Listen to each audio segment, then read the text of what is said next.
The game is no joke. The game is getting more intense, especially at the youth level. For my ECNL people listening, the ECNL schedule is not going to change. Do I have problems with it?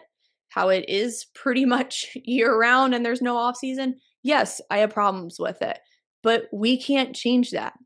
What we can change is make our girls more robust, and we can really build their strength, their speed. We can build their capacity to handle this. We can build their capacity to handle 3 to 4 times a week of practice, and then traveling to freaking Alabama for the weekend for 2 games, and then rinse and repeat for several more months.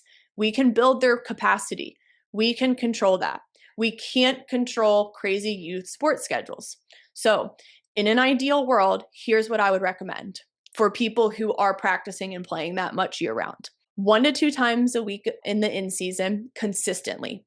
Get in the gym with a trainer or a really sound remote program and start progressing. Make sure there's still at least at a minimum 1 full off day a week, because there has to be that recovery so that girls go into games fresh. Here in Tampa, I have my girls take off on Fridays because they have games on Saturdays and Sundays. So I want them to be fresh going into those weekend games.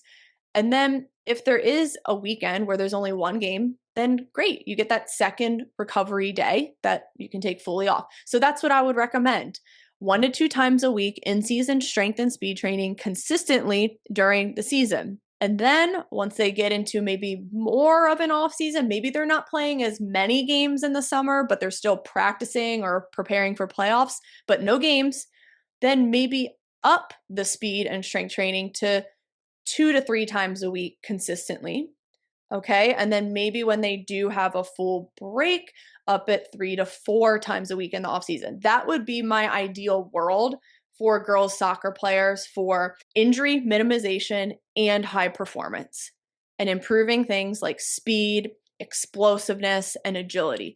That is my secret recipe. It is up to you to implement and make sure your girls soccer player does not get soft.